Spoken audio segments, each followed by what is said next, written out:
Bom dia a todos aqui do nosso canal, né? Com os nossos irmãos gideonitas. Hoje é um dia especial. Temos aqui vários amigos.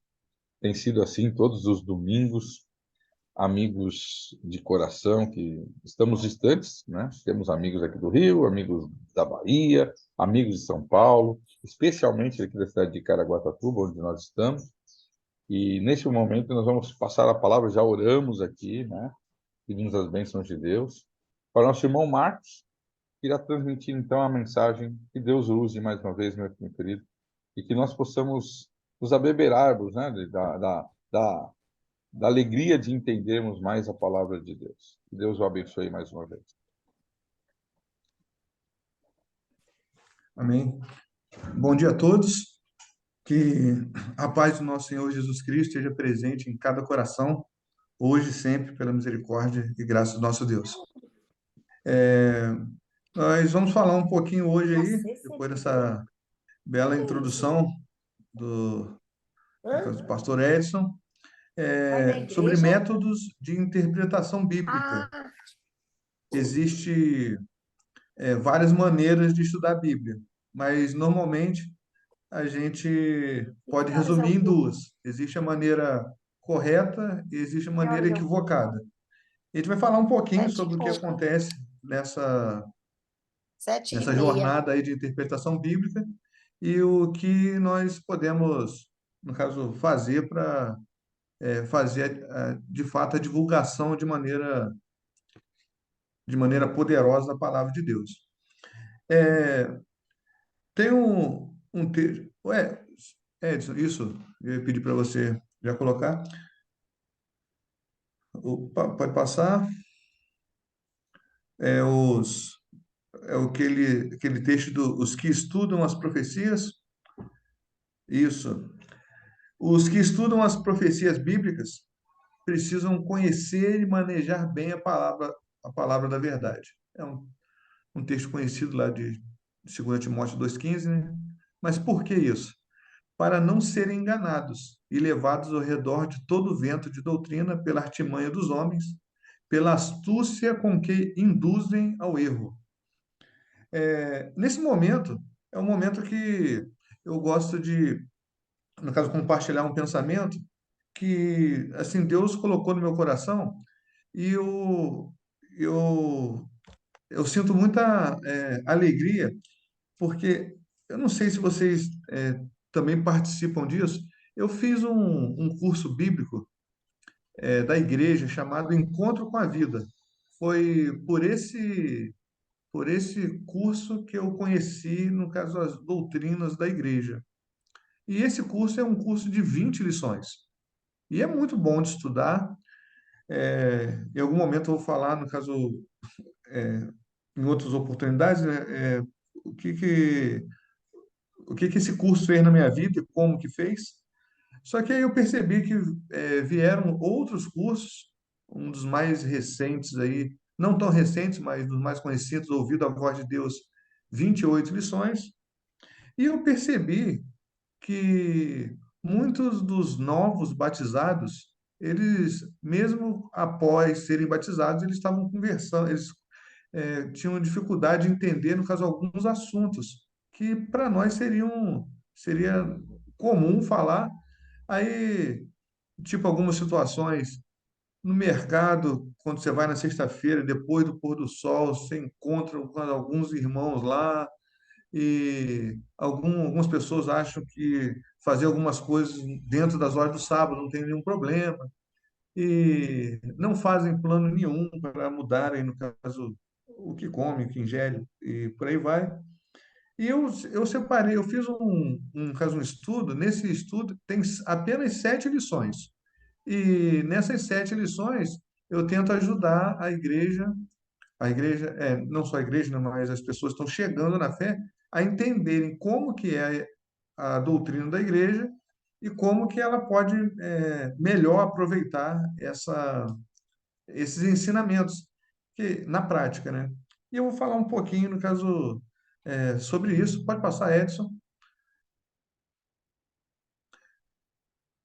Eu não consigo daqui. Isso.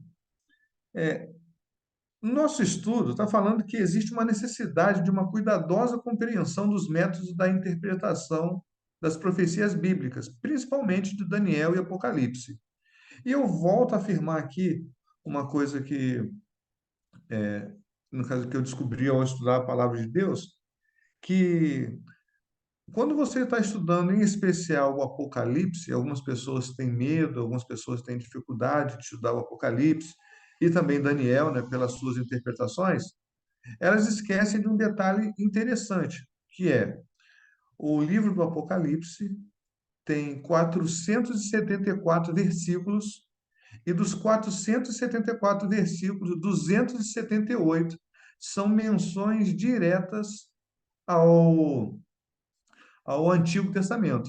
Então, quando a pessoa fala, eu tenho medo de estudar o Apocalipse, ou então eu estou estudando Apocalipse e não estou conseguindo entender, pode ser uma deficiência da própria estrutura de conhecimento da palavra de Deus. Mas Deus tem várias maneiras de, no caso, de ensinar, né? E sempre a maneira correta. Só que existem algumas variações disso. Pode passar, Edson, por favor. Existe o método preterista, que esse preterista aí tem a ver, quem gosta da língua portuguesa, né, com pretérito, no, aconteceu lá no passado, né? Grupos protestantes do século XVI, ao aprofundarem seus estudos na palavra de Deus, seus interesses foram voltados para a interpretação profética. Pode ir. Alguns teólogos jesuítas, ou seja, católicos, optaram pela interpretação profética denominada preterismo, cuja abordagem teve sua origem com Porfírio, em 233, que ele viveu, né, a 304 depois de Cristo, e o neoplatonista do terceiro século, defensor do paganismo e opositor declarado do cristianismo. Na história universal, nós conhecemos isso como o movimento da Contra-Reforma. Existia a Igreja Católica com as suas doutrinas, normalmente doutrinas que exaltavam o ser humano de alguma forma, e aí os jesuítas tentaram combater essa ideia, criando o movimento da Contra-Reforma. E como que eles faziam isso?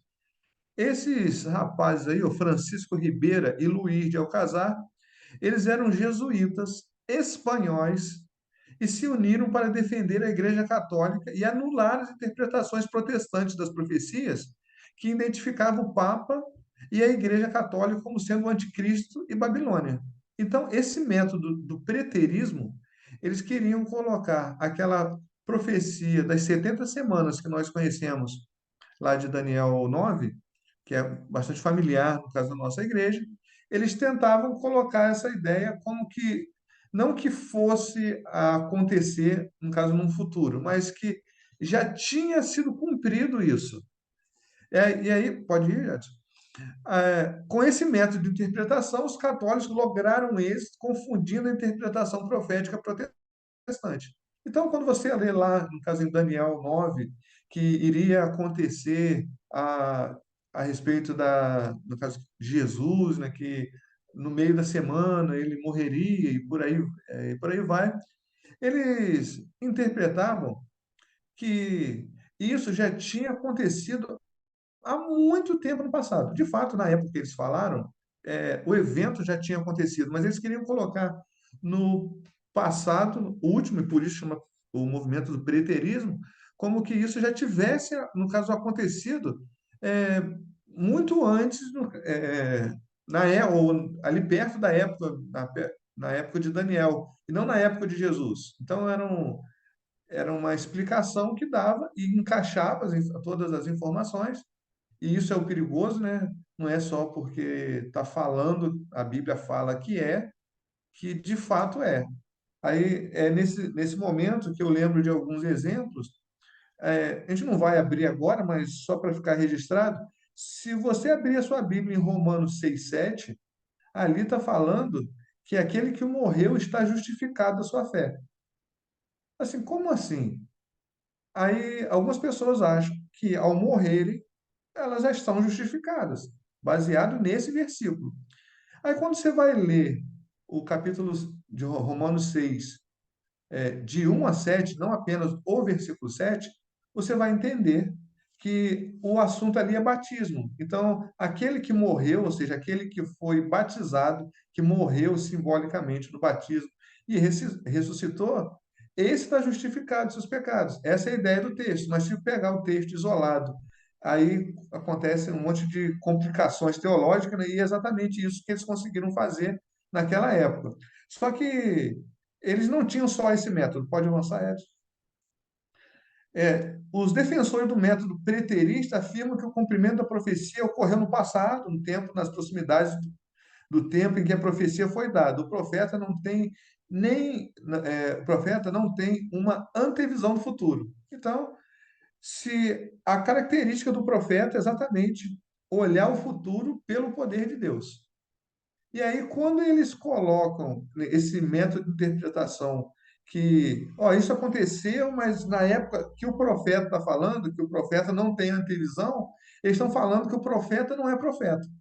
Então, eles não acham isso nenhum absurdo, ou não achavam isso, nem acharam isso, no caso, absurdo, mas a ideia foi que eles conseguiram confundir. Então, a ideia não é explicar. Se eu consigo confundir, já estou num bom caminho, porque a ideia é mostrar que o papado não é o anticristo. Então, se consegue mudar o significado da teoria e da teologia, né? Então, automaticamente, o objetivo deles poderia ser alcançado. Pode passar? Esse método de interpretação profética é descartado pelos adventistas, pois omite o elemento preditivo da profecia no seu contexto mais abrangente. Ou seja, nós acreditamos que quando o profeta fala, o profeta está falando de um futuro, e esse futuro não é ele mesmo que tem o poder para poder esclarecer. Na verdade,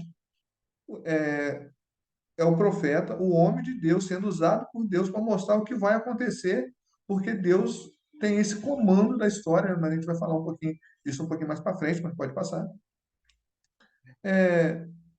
O método futurista já age um pouquinho diferente. Se o preterista tenta tirar a ideia que não é isso não teria cumprimento na época de Cristo, e sim quase na época que o profeta falou, em torno de 600 anos antes de Cristo, a interpretação futurista tenta jogar a ideia para o futuro. Essa interpretação que coloca o anticristo em um futuro distante recebeu posteriormente o nome de futurista. Olha aí. Quase todos, isso aqui é interessante a gente destacar, que quase todos os protestantes abraçaram a interpretação futurista e atualmente os evangélicos podem ser classificados em dois grupos. Primeiro grupo, pré-tribulacionistas. Eles ensinam que haverá o arrebatamento secreto e a igreja será arrebatada antes da grande tribulação. Então, quando você vê, eu não sei quanto lembra daqueles adesivos que era colocado no carro, né?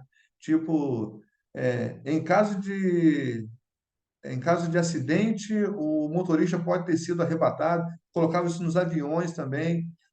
Aquele livro Deixados para Trás, que virou uma série de filmes, também está baseado nisso aí, que quando começar a tribulação, estiver prestes a começar, o povo de Deus ele vai ser arrebatado e não passará pela tribulação.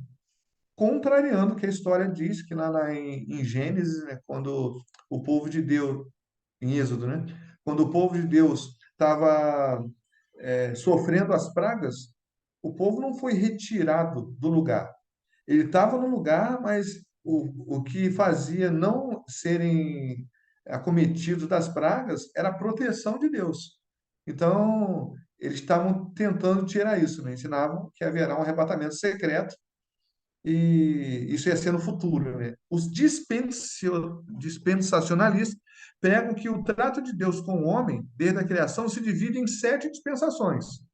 E aí, isso aí não é muito divulgado, não é muito conhecido, no caso, principalmente em nosso meio, mas é uma coisa comum no meio evangélico, porque quase todos os protestantes acreditam nisso.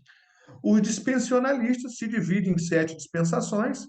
Aí, ó, inocência, consciência, governo humano, promessa, lei, a graça e a dispensação do reino.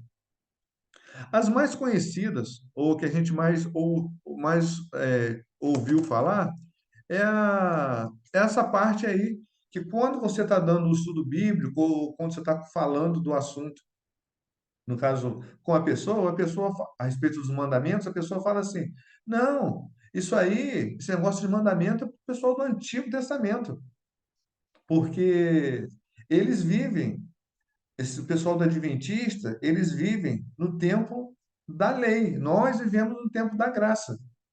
Isso é um ledo engano, mas nós precisamos, no caso, saber argumentar isso, porque quando, lá no começo, lá em Gênesis, lá no início, quando fala assim, Deus achou graça, Noé achou graça diante de Noé, é a graça de Deus que está sendo manifestada. Quando o salmista, no Salmo 119, diz, ele fala assim, Senhor, imploro de todo o meu coração a tua graça, 119, verso 58, ele está falando ali de uma coisa que existe, porque se não existisse, ele não tinha por que implorar, mostrando que o homem sempre foi salvo pela graça de Deus. Nenhum patriarca, profeta, rei ou enviado de Deus foi salvo por obedecer à lei. Nunca aconteceu isso. Sempre foi a graça. E a gente precisa, no caso, estar atento a isso. Mas aí, como eles fazem essa divisão, então, não, o tempo da lei já passou, agora nós temos tempo da graça, encaminhando para a dispensação do reino, que é essa parte do futurismo. Pode ir, Edson.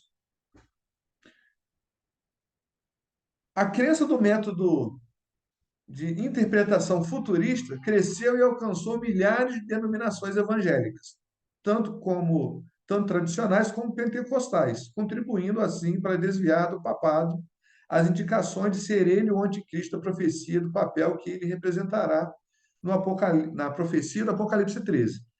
Nesse momento aqui, eu gosto. Pode voltar um pouquinho, Edson? Nesse momento aqui, eu gosto de compartilhar o seguinte. Nós, e aqui eu quero, caso, reportar o que eu falei no início, eu tenho um estudo bíblico que eu compartilho, onde eu falo de 7 assuntos principais para que a pessoa possa conhecer da igreja, da doutrina, da palavra, principalmente, né? E um dos 7 estudos, que nesse meu estudo é o segundo, eu falo sobre espírito e profecia. Primeiro eu falo sobre a Bíblia, e já de cara eu mando o espírito de profecia. Por quê? Porque as pessoas, existem algumas pessoas, no caso, tendenciosas, né, que falam que a igreja adventista, ela segue os ensinamentos, no caso da profetisa Ellen White. E através desse estudo, eu mostro que não é assim, e que o que eles acham absurdo é mais normal do que eles pensam, mas agora a gente tem como mostrar, no caso, a verdade disso. E aí eu até separei aqui para mostrar que aqui não é o fundador, mas às vezes é o fundador e às vezes o que a pessoa que mais divulgou e pela qual a doutrina foi conhecida.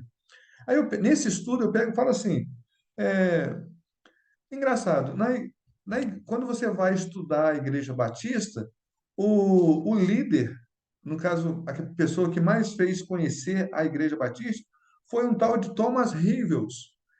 A Igreja Metodista foi disseminada por João e Carlos Wesley. A Assembleia, a doutrina, foi disseminada por um camarada chamado Hal Lindsey. A Deus é Amor, que muita gente conhece, tem uma igreja perto aí, foi um tal de Davi Miranda. A Igreja Universal, o Bispo Macedo. O Espiritismo, Allan Kardec. A Igreja Presbiteriana, João Calvino. Os Mormons, John Smith. Testemunho de Jeová, Charles Russell e Franklin Rutherford. Os católicos, que a gente está falando aqui, a doutrina foi divulgada e defendida pelos jesuítas. E aí, no meio disso tudo, as pessoas acham que estranho ter uma profetisa, no caso, vocês têm profetisa. Estranho, né? E por que é estranho? Se todas as denominações, no caso, eles tentam colocar ali um intermediador, entre Deus falando, no caso, e o povo leigo, coloca ali uma pessoa para poder explicar, por que, no caso, estranho isso?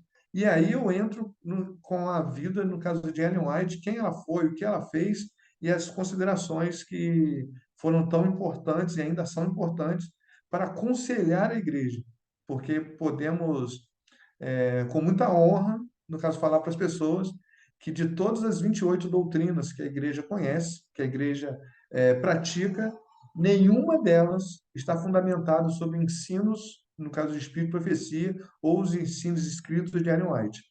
A maioria dos livros dela fala sobre conselhos. Aconselha a igreja. O conselho é vindo de Deus, mas é um conselho. E isso aí, no caso, se perde no método tanto preterista quanto futurista, porque eles querem, no caso, fazer toda desfocar a atenção que de fato a igreja católica, né, ela pode ser na história quem, no caso, realmente ela é. Pode passar? Existe o método historicista, né, que os defensores do método historicista creem que as profecias, principalmente a dos livros de Daniel e Apocalipse, são como esboço antecipado da história que Deus deu à humanidade por meio dos profetas. Então, para o método historicista, o profeta é profeta. Ou seja, quando ele está falando que vai acontecer, não é porque ele sabe, por si mesmo. É porque Deus revelou e quer que assim aconteça. E Deus, que ele tem a história da mão sobre o seu, no caso, sobre o seu, a história do mundo no controle da sua mão, ele está mostrando, no caso, para todos, que cada detalhe que acontece é com a sua permissão. Muitas vezes não é a vontade de Deus, mas é a permissão de Deus que permite para permite acontecer e envia profetas, porque Deus não faz nada sem antes anunciar aos seus amigos, os profetas, já dizia o próprio profeta Amós, no livro Amós 3:7, e ele fala que existe profetas porque foi enviado por Deus para preparar o povo para as coisas que vão em breve acontecer, já diria o João do Apocalipse. Pode ir, Ed? Nos anais da história humana, o desenvolvimento das nações, o nascimento, a queda dos impérios, aparece como dependendo da vontade e proeza do homem. A configuração dos acontecimentos parece determinada em grande medida pelo seu poder, ambição ou capricho. Mas na palavra de Deus, a cortina é afastada. Podemos ver, acima para trás, pelos lados, as partidas e contrapartidas do interesse, poder e paixões humanos, as instrumentalidades de todo misericordioso, executando paciente, silenciosamente os conselhos da sua própria vontade. É uma citação lá do Profetas e Reis. Então parece que é o homem que está no comando, mas não é. É Deus que está no comando em cada detalhe. E o método historicista ensina que Deus controla a história. Nós falamos sobre isso, né? E ele prometeu, por favor, Edson, volta. Ele prometeu que não faria coisa alguma sem primeiro revelar o seu segredo aos seus servos, o profeta. Interessante isso, pode ir. Jesus Cristo deseja que todo aquele que estuda sua palavra profética creia nele ao ver suas predições cumpridas.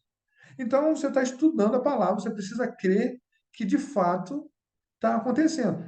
É, guerras, rumores de guerras, fome, o amor se esfriando, são sinais. Olha, eu falei que ia acontecer. Isaías fala, né? Que outro Deus, no caso, falou e aconteceu? Que outro Deus, no caso, é tão poderoso assim? Mas o nosso Deus, ele é poderoso, ele fala e acontece, ele está falando assim: meu filho, minha filha, fique preparado, fique preparada, porque o que está para acontecer aí, você não precisa ter medo. Nós falamos em algum momento atrás aí sobre aquela citação do pastor Enoque de Oliveira, que já podemos ouvir o som de já podemos ouvir um Deus, os passos de um Deus que se aproxima. Então, como é que passos são esses? É a profecia se cumprindo. Como que eu sei? Eu sei porque eu estudo a profecia. Aí Deus está falando por Daniel, lá no capítulo 2 em especial, que quando Babilônia, Medo-Pérsia, Grécia, Roma, Roma imperial, Roma papal, isso tudo, e depois disso viria, no caso, uma pedra, e essa pedra é Cristo, segundo o apóstolo Paulo em 1 Coríntios 10:4. Então, assim como aconteceu os reinos terrestres, e eles aconteceram e estão acontecendo agora, Deus prometeu que nesses dias ele viria para estabelecer o seu reino. Aquela pedra que foi lançada sem força de mão humana e preencheu toda a terra é o reino de Deus que está sendo espalhado, graças, no caso, a pessoas que se disponibilizam para a pregação do evangelho. Aí a pergunta é: as pessoas se disponibilizam, mas estou no meio delas? Preciso estar. Jesus Cristo deseja que todo aquele que estuda sua palavra profética creia ao ver suas predições cumpridas. Pode ir. O método historicista ensina que as profecias devem ser interpretadas com o princípio dia a ano, isto é, um dia representando um ano. E aí, o Dr. José Carlos Ramos divide o método historicista em quatro principais modalidades, dependendo da maneira como é predito os eventos na história. E aí, como que é dividido isso? Aí pode passar. Sequência linear. O que é isso? Futuros e eventos são os descritos um após outros até o fim dos tempos. Há uma ordem cronológica para a maior parte dos eventos na profecia. Ou seja, aconteceu uma coisa aqui, agora vai acontecer outra e outra, no caso, aí vai sequencialmente. Não tem, não cabe aqui uma coisa acontecer, no caso, antes da outra. Uma sequência linear, conforme o nome diz, né? Uma sequência linear. Pode ir. Tem o método de recapitulação. O que significa isso? As profecias descrevem os mesmos eventos várias vezes de diferentes perspectivas, mais de uma profecia para o mesmo evento histórico. Isso significa que é mais ou menos o que o Salomão diz lá em Eclesiastes: ah, tudo é vaidade, já aconteceu antes, vai acontecer de novo, porque não tem nada novo debaixo do sol. Esse é o método, esse chamado método de recapitulação. Mas a gente, no caso, sempre precisa estar atento. Pode passar, Edson? Porque tem o chamado aí, estuda reocorrência, também conhecido como apotelesmática, que supõe o cumprimento múltiplo de uma profecia. Então, Mateus 24 fala sobre guerras, rumores de guerra, tá? Mas houve guerra no passado, e aí as pessoas falaram assim, não, Mateus cumprindo. Está tendo a guerra hoje, a guerra lá do Israel contra o Hezbollah.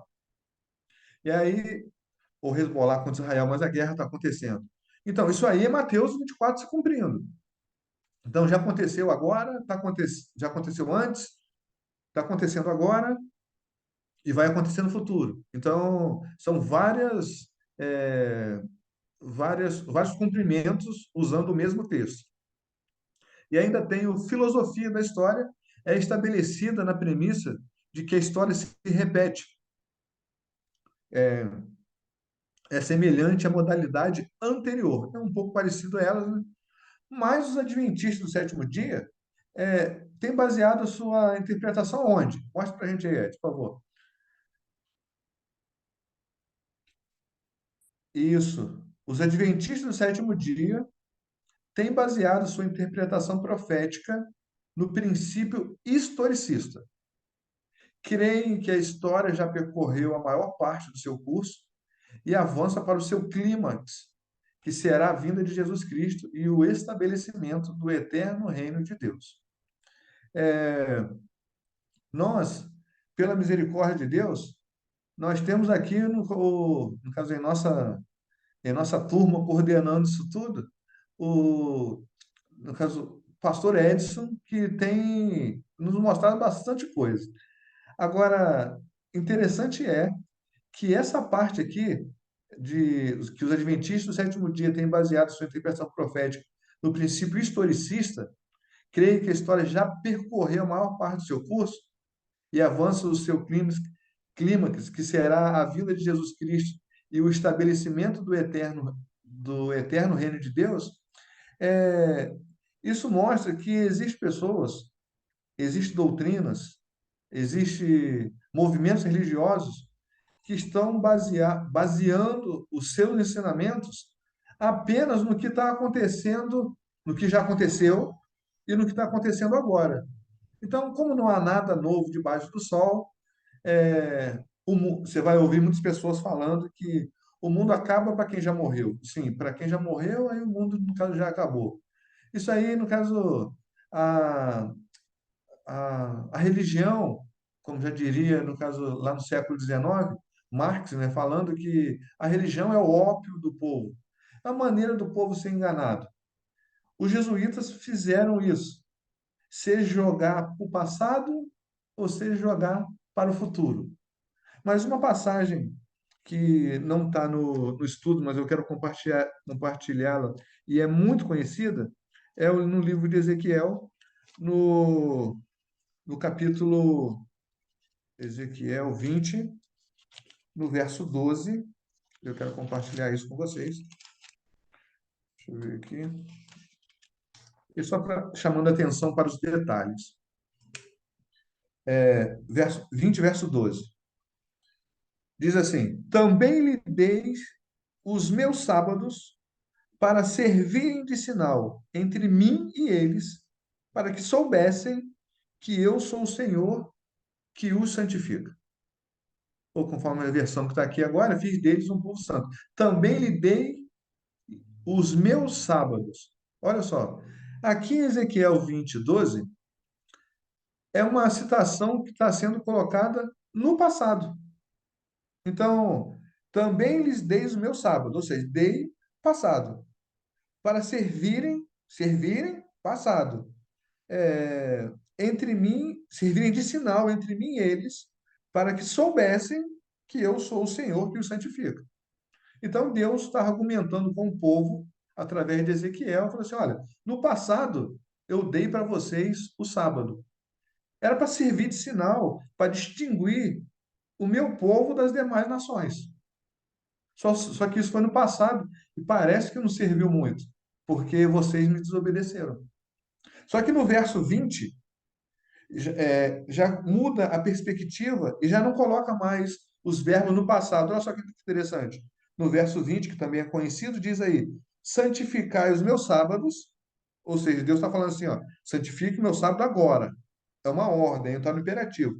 Santificai os meus sábados, pois servirão, futuro, servirão de sinal entre mim e vós, para que saibais que eu sou o Senhor vosso Deus.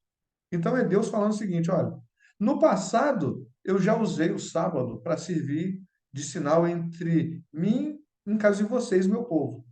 Só que vocês não aproveitaram a oportunidade, vocês desperdiçaram isso.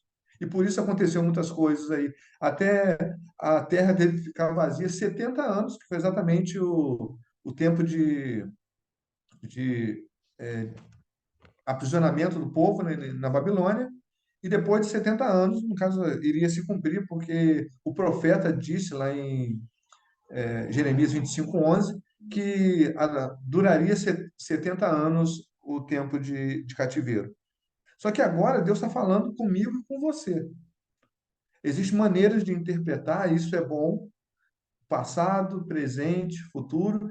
É bom, não porque é bom em si, mas é bom para a gente conhecer que existem pessoas que pensam dessas maneiras, para poder, e nós termos a habilidade, pela misericórdia de Deus, a capacidade de explicar o método historicista que vai fazer, no caso, a diferença, mostrando que Deus está no controle das coisas. E no verso 20, que acabei de ler, né, fala assim: ó, hoje, Deus falando comigo e Deus falando com você. Hoje, vocês devem santificar o meu sábado, pois servirão de sinal entre mim e vós. Como assim, Marcos? Servirão? Ainda não serve?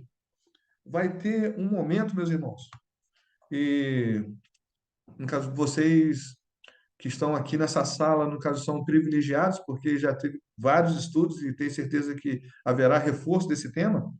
É, hoje, às vezes, somos taxados de chamar, no caso, as pessoas de adoradores da besta porque guardam o domingo.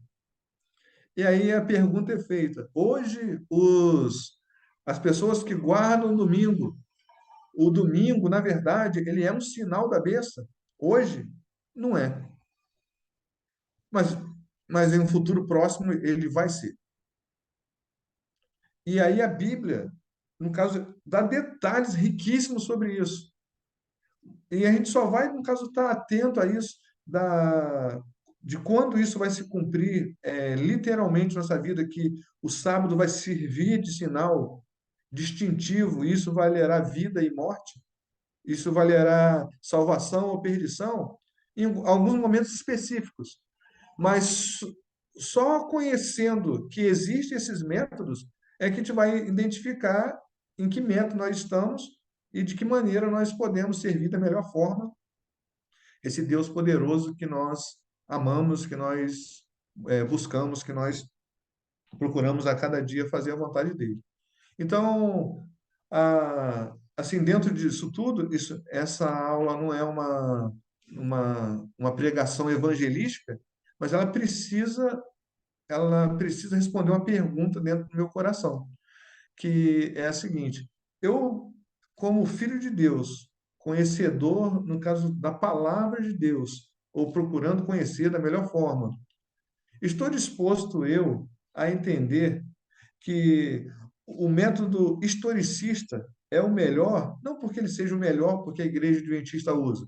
Ele é o melhor porque mostra que Deus está no comando de todas as coisas, no passado, no presente, e assim como ele teve no passado, no presente, ele também vai estar no futuro. A serva do Senhor diz que,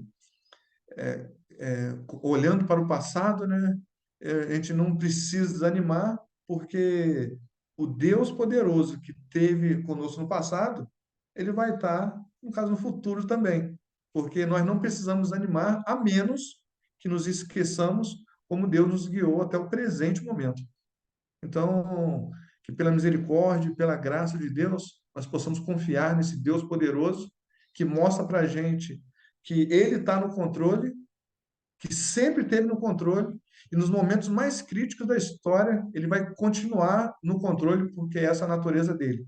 A natureza de ter tudo sobre o poder das suas mãos, mas compartilhar, no caso, com os seus servos, com aqueles que buscam fazer a vontade dele. Essa é a mensagem de hoje, em nome de Jesus. Amém. Amém. Pode orar, irmão Marcos, pedindo as bênçãos de Deus, faça uma oração por nós. Vamos orar. Querido e bondoso Pai Celestial, como é bom saber que o Senhor tem o controle de tudo. Às vezes, nos nossos vagos pensamentos, nós entendemos que o Senhor de fato é todo-poderoso, mas não conseguimos sequer imaginar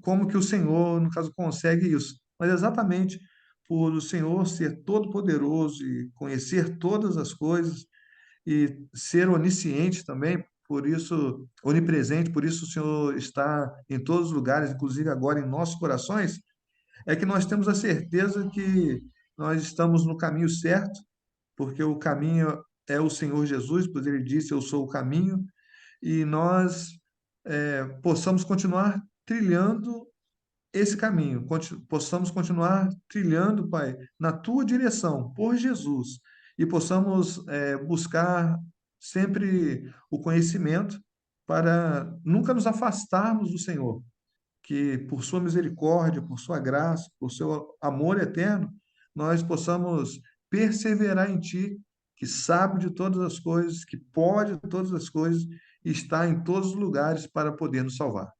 Essas bênçãos nós suplicamos não é porque somos merecedores de alguma coisa, mas é porque clamamos ao Senhor agradecidos, em nome de Jesus, que vive e reina para todos sempre. Amém, Senhor. Amém. Amém.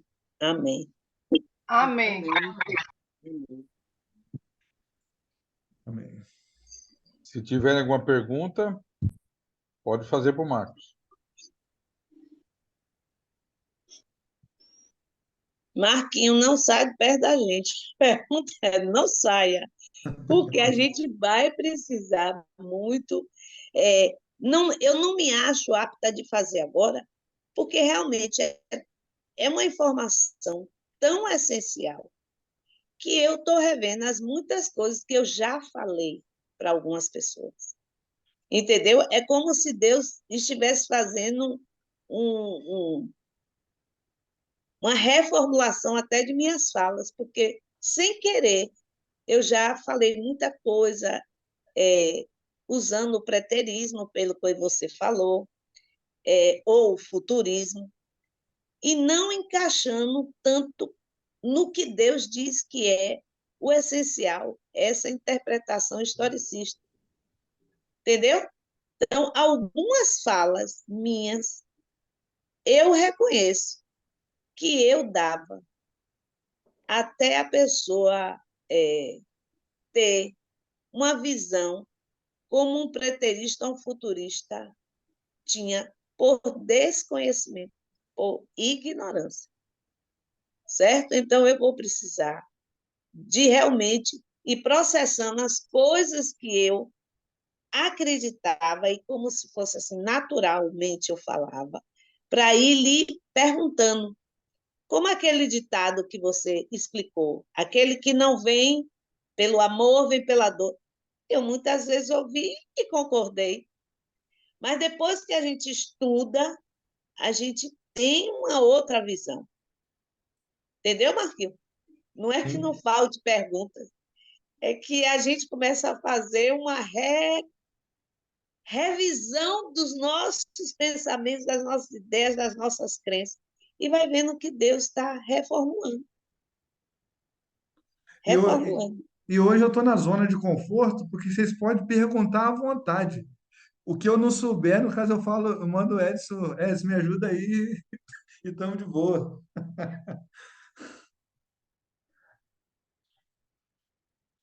Se Leonitas falar, Leonor está aí, já levantou a mão, porque não é que eu não tenha. A minha situação Eu é essa, penso, Léo vai falar contigo. é, essa frase que Cal falou aí, né? Depois que a gente estuda, a gente vê que realmente Deus ele quer que nós venhamos todos a eles por amor, né? Mas assim, eu não posso também, né, Leonor, deixar de ver e perceber pelo convívio com pessoas, de falar de Jesus, que pessoas foram ao Deus também, tiveram um encontro com ele no momento de dor. Tô certa? Entendeu? Que tiveram um encontro e que se aproximaram dele, que hoje estão com ele, porque no momento da dor, Deus esteve ali com eles e eles viram que era a única saída deles era estar com Cristo. Entendeu? Realmente é uma Léo, frase que depois que a gente estuda, a gente vê, não, não é bem assim. Mas, vírgula, tem esse caso, entendeu? Léo, não é que Deus não alcançou ela na dor. O que Marco tornou claro para a gente foi o seguinte: usando o pano de fundo do grande conflito, quando a gente fala, dá também a transparecer que Deus vai causar alguma dor. E o que ele Sim, esclareceu é que Deus nunca usa esse método. Nunca. Agora, a nossa situação de pecador, o nosso eu, as tentações, o inimigo, ele nos empurra para poços bem fundo, para abismos. Mesmo assim, isso não é impossível para Deus. Mas quando você diz essa frase, você não fala que é Satanás. Parece que no contexto da frase, Deus causa dor para que alguém o aceite. E é muito tênue essa linha. não, Muito Cal, tênue.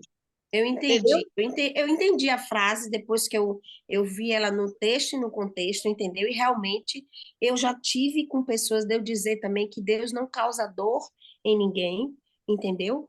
Mas que no momento ela buscou a Deus Eu entendi o que você quis dizer, claro, é, que realmente eles colocaram essa frase. Quando eu era batista, eles usam muito essa frase, realmente.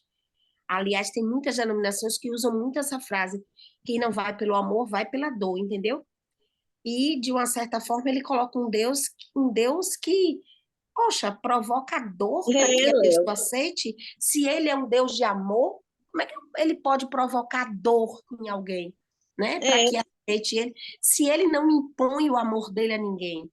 O amor é, dele é livre. Como a gente sabe, né? Ele é um Deus de liberdade. Você o aceita se você quiser.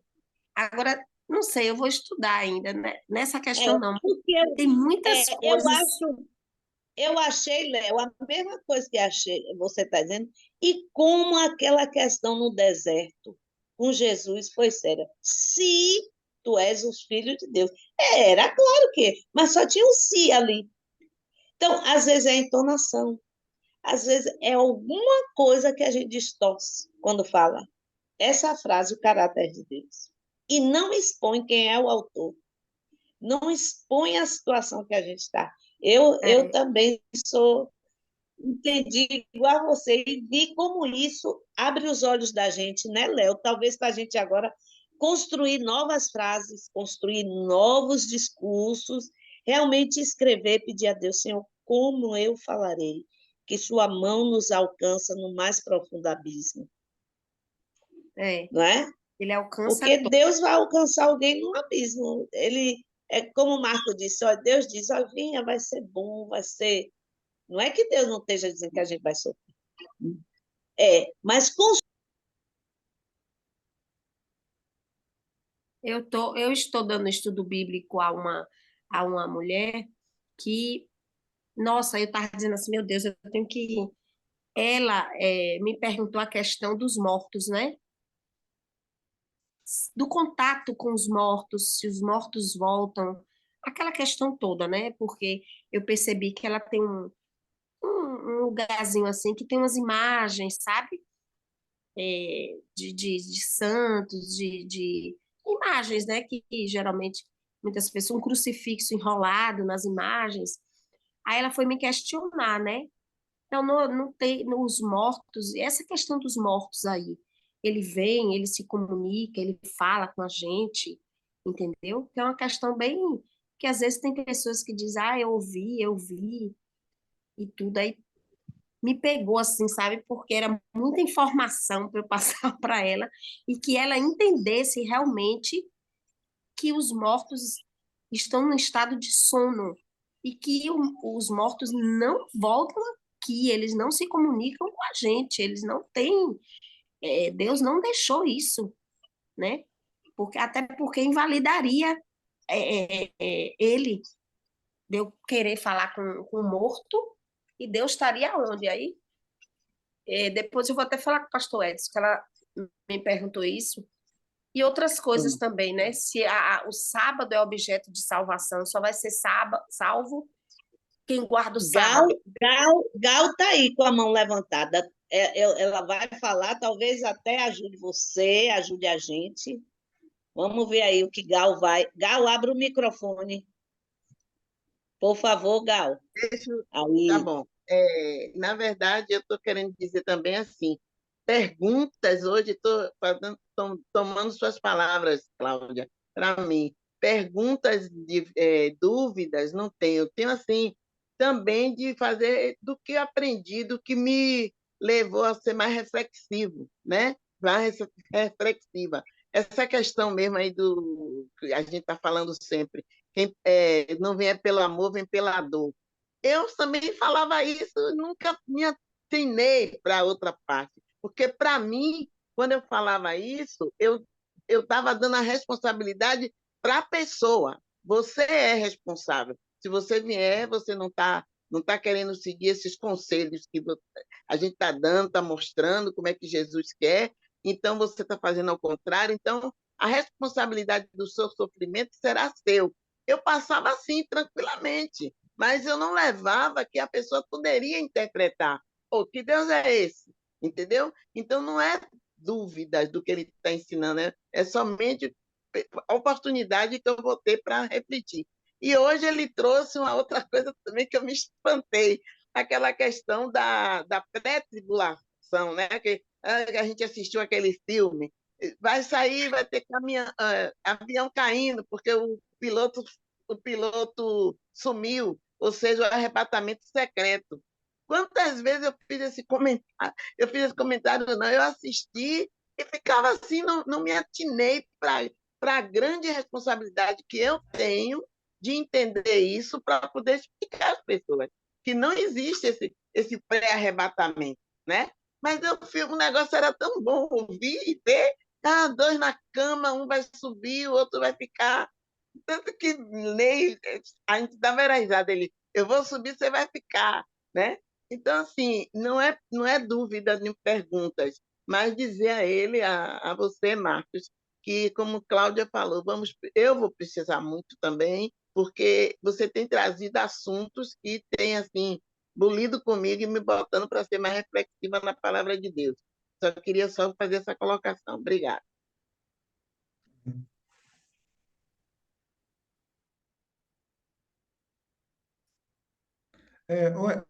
Só atualizar o Edson aí, é que durante a semana aí eu estava participando com eles na lição da Escola Sabatina, e aí a gente, no caso, trouxe alguns assuntos, aí esse aí foi um dos assuntos que reverberou também, aí, mas agora eu estou pegando assim, né, o bom hábito de participar com eles no estudo da lição, e isso tem sido uma bênção para mim, uma grande alegria também participar com vocês. É muito bom. São assuntos que a gente deve discutir. Eu estou aqui observando, entendendo, tentando entender, mas ao mesmo tempo contextualizar, né? Tudo que Jesus fez para minorizar a dor das pessoas, na época que ele estava aqui, os milagres dele, foram importantes para o dia, para o momento, para mostrar o poder dele. Mas todos esses milagres, eles foram pontuais, mas não foram eternos. Foram eternos no sentido da mensagem, mas não para a pessoa em si, né? O cego voltou a ver, mas morreu, né? E quando a gente vê a história, o que Deus realmente quer para a gente, não é que Ele nos tire no momento somente a dor, né? Mas que Ele nos leve para o céu. Nossa salvação é a parte mais importante. E essa deve ser a nossa tônica. Não olhar para as coisas daqui, mas olhar para as coisas da eternidade. Mas é muito bom a gente poder diretamente ter essa certeza, né? De que nós temos um Deus que dirige a história, é o vencedor no final. E eu estava vendo esses dias, estou falando de Apocalipse, né? Estou estudando hoje sobre esse capítulo e todo o capítulo do Apocalipse tem uma mensagem de esperança no meio ali, né? Tem uma frase que diz, olha, o Cordeiro vai vencer, o vencedor, né? Aquele que não dobrar os seus joelhos a Baal, seria colocar a marca da besta na sua mão ou na sua fronte. Então, nós temos uma certeza. Deus dirigiu a história até aqui e vai dirigir até o final. E esse final ainda é muito curto, né? Se você pegar o que veio lá da história, esse final é muito curto. E por mais que ele seja curto na história, também é curto para nós, porque se Deus demorar mais 5.000 anos para voltar, nós já não estaremos aqui, já teremos feito as nossas escolhas. Nossa preocupação é, estamos nos preparando para hoje, né? O método historicista me mostra um Deus que tem passado, tem presente e tem futuro. Agora, o método futurista e preterista só tem o tempo deles, né? Então, Deus tem um tempo eterno, né? Ele sempre existiu, ele é e sempre será. E isso mostra realmente o poder de um Deus ao qual nós confiamos. Limitar um Deus de profecias do passado ou colocá-la apenas para o futuro, é limitar a sua eternidade também.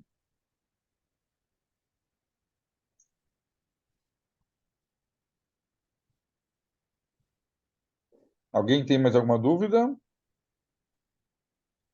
Se não houver, eu vou encerrar a gravação. Quero fazer meu agradecimento especial aqui ao Marcos, porque toda vez que eu convido ele, até o convidei bem recentemente, foi na sexta-feira, mas ele prontamente aceitou. E esse canal é para que todos nós possamos participar, né? Então, de maneira muito especial, minha gratidão aqui ao Marcos. É uma pessoa que não teve a oportunidade de fazer teologia, mas se aprofunda no conhecimento da Bíblia. Vocês estão vendo vários livros ali atrás dele. É um homem que gosta de entender a palavra de Deus, assim como o irmão Daniel, assim como outros aqui. E é sempre importante virmos e aprendermos juntos, né? Então, que Deus o abençoe, que Deus o guarde, que Deus o use todas as vezes. É pastor lá também na igreja, o qual é ancião, e a gente nota como é querido lá, e é dentro do distrito aqui nosso, para quem não sabe, distrito é um conjunto de igrejas, ele praticamente é o pastor da igreja do Travessão, uma igreja vibrante, uma igreja muito especial, tive a oportunidade de estar lá algumas vezes, tenho um carinho especial por ela já, por muitas coisas que aconteceram. Não é diferente, né, em outras igrejas, como também o Rio do Ouro, representado aqui pela Lília, e o meu amigo Léo, né, que está comigo trabalhando aí no Ancionato, e meus amigos aqui de Caraguá. Tem muita gente aprendendo, tem muita gente se envolvendo. E a coisa mais linda que eu posso dizer para vocês é que os pequenos grupos estão acontecendo de forma muito linda. Tem grupos e mais grupos acontecendo. Sexta fui no grupo de homens, né? Nós temos um grupo aqui na casa da irmã Verônica, nós temos o grupo da Adriana, que é muito especial. O grupo da irmã Adriana, toda segunda-feira, agora voltamos para a casa dela, que ela estava em reforma. O Léo já foi, e a Edileuza já foi lá também. São momentos muito, muito especiais. Eu estou convencido de que pequenos grupos é o caminho que nós temos que trilhar daqui até a volta de Cristo para a pregação do Evangelho. Não é o único, né? Mas é o caminho especial.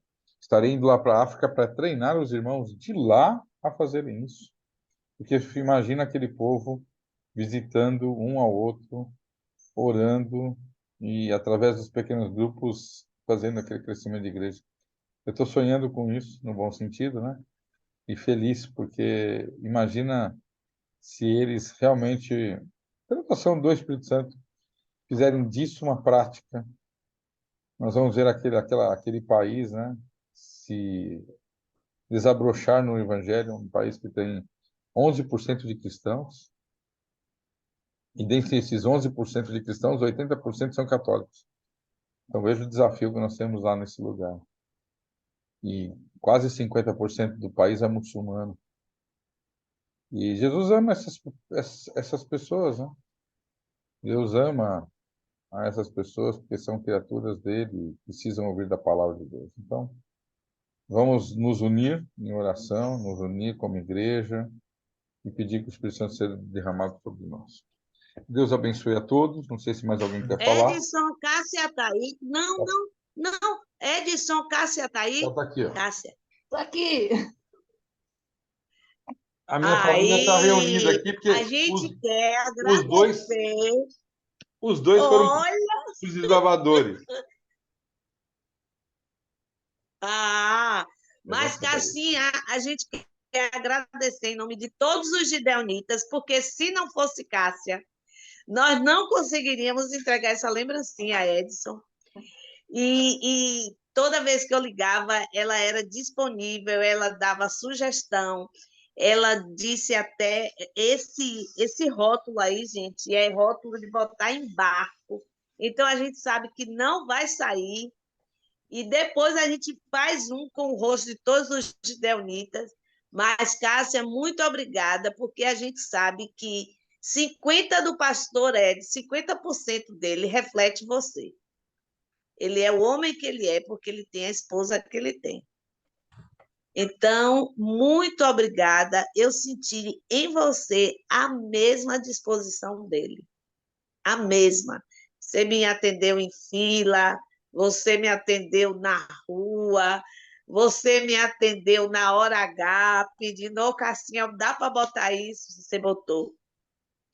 E eu vi aí muito como ele tem muito de você. E você tem muito dele. Então, que os filhos de vocês reflitam também muito disso que Deus tem trabalhado na vida de vocês. E é muito bom a gente ver que o sonho de Deus em que famílias vivam já um pedacinho do céu aqui é possível, é real, porque a gente conhece vocês. Vocês são a parte visível de Deus aqui na Terra. Amém. Deus te abençoe, Cássia. Estarei ligando. E outra coisa, eu achei tão lindo, porque ficou o horário batendo com o dela. Eu disse, Cássia, a gente vai ter de entregar antes do sermão, porque alguns saem. Ela disse, tudo bem, minha mãe entrega. Então, essa coisa assim, da humildade também me marcou ainda muito mais. Amo ter você como minha irmã. Amo o seu testemunho e eu acho que os gideonitas, te conhecendo mais e mais, vai ainda te amar mais e mais. Bom vai ser no dia que a gente sentir o cheiro um do outro, o abraço um do outro, né? Provar a comida um do outro. Isso vai ser muito bom, mas eu queria que ficasse o registro e convidar todos os que ouvem os gideonitas a participar dessa família, que com certeza o futuro é a eternidade com Jesus. Amém. Que Deus nos abençoe. Bom, eu queria Cassinha, vou falar, ligar para você, viu? imagina uma esposa liberar o marido, ficar 35 dias fora, em outro país. E domingo, quando eu estava pregando lá no Rio do Ouro, eu falei do pastor, que é pastor lá, amigo meu, chamado Manuel Cigar. Ele foi chamado para Cuiabá. Ele, sendo guinense, foi chamado para ser pastor em Cuiabá. Uma época em que já era difícil você ter um chamado, né? Ainda mais sendo um estrangeiro. Porque geralmente os campos chamam de acordo com a demanda. Por exemplo, eu era da Paulista Leste, fui chamado da Paulista Leste, né? Só em casos raros você não é chamado para o campo de origem. E ele já tinha o chamado na Guiné, mas teve um chamado em Cuiabá. E ele aceitou ir para a terra dele, onde não tinha energia, não tinha água, tinha muita pobreza. E até hoje, 26 anos depois, ele sendo pastor, o salário dele não paga a energia elétrica dele. Ele bebe água de poço. Uma vida bem simples, humilde, mas a felicidade dele. Eu vou marcar um dia, vou ver se eu consigo conversar com ele, para ele trazer a mensagem para a gente de lá da Guiné, para que vocês vejam a alegria, a disposição desse homem, né, que escolheu servir a Deus no país dele, onde poderia ter escolhido ficar aqui, cheio de mordomia, né? Porque a gente vive uma vida de rei, nós temos energia, temos água, temos conforto, né? E lá eles têm muita dificuldade. E aí eu fico feliz, né? Porque a gente vê. E eu falando disso, né, no púlpito lá, voltando à história, pregando disso na igreja do Rio do Ouro, no domingo à noite, eu vi lágrimas nela, porque ela tem senso de missão. Então, isso é muito importante, isso é muito valoroso, né? A gente, na verdade, até conto nas igrejas que um dia ela bateu e falou assim, então, você não vai fazer nada? Eu, mas eu estou fazendo, estou aqui na igreja, o que você quer que eu faça? Ela só, você sabe do que eu estou falando. E aquilo me deu vontade de voltar, né? A fazer esse trabalho bonito.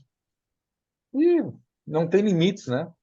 Nossas famílias, nossos pequenos grupos, nossas igrejas, nós temos um trabalho lindo a ser feito.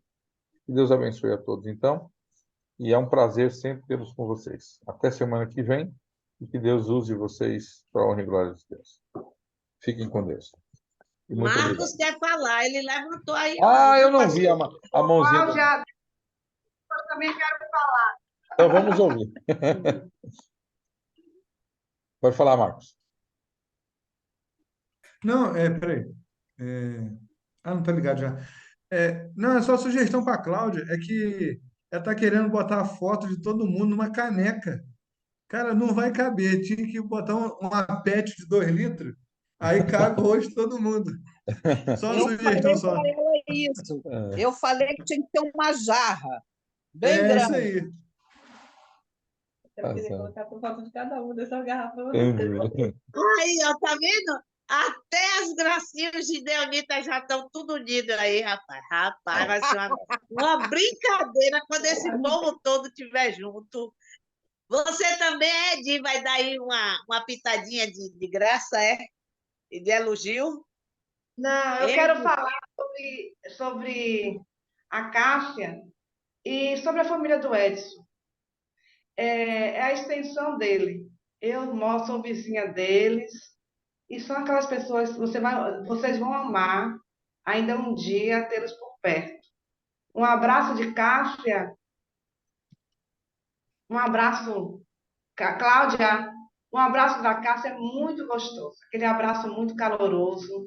E Sophie, que estava aí do lado nesse instante, é outra menina, nossa, se você conhecer, é aquela criança que você está lá sentada no banco, ela vem te abraçar, vem te beijar, vem te cumprimentar. Todos, o Cris, o Árcalo, então é uma família muito abençoada. E eu sou muito grata a Deus por tê-lo aqui perto de mim, serem meus vizinhos. Edileuza, você acabou de causar uma inveja santa. Ah, eu quero também. Essas coisas que o Gideonita faz para provocar a gente viajar. Estão provocando a gente ir em São Paulo. Só vem para cá. É isso aí, eu também quero. Vocês um dia olhar, a gente vai estar tudo no banco de Caraguá, assim, ó. Cláudia, Cláudia, deixa eu falar aqui rapidinho. Rapidinho, todo mundo tá vendo caneca, jarra, eu também era dos Gideonitas. E aí, Isso aí, Graça, muito bem. vamos nessa. E os Gideonitas, Deus vai arrumando com essas ideias que eu acho que... Eu já tenho um bandeirinha aqui, eu acho que eu vou mandar imprimir, viu? Vai ter coisa aqui pra gente. Viu, Edson? Quando sentar o banco lá, a gente vai botar o bandeirinho do lado.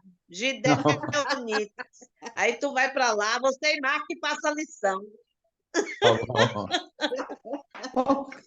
Ô, Cláudia, Ei, vamos marcar para a gente visitar eles lá, que aí já visita logo, visita logo Edileuza, né, que mora lá também, e o pastor Edson.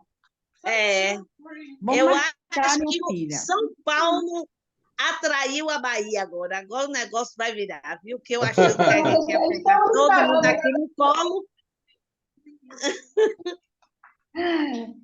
Antes Já nós éramos, antes nós éramos que menor grupo. gracinha aí. Fala, Vilza.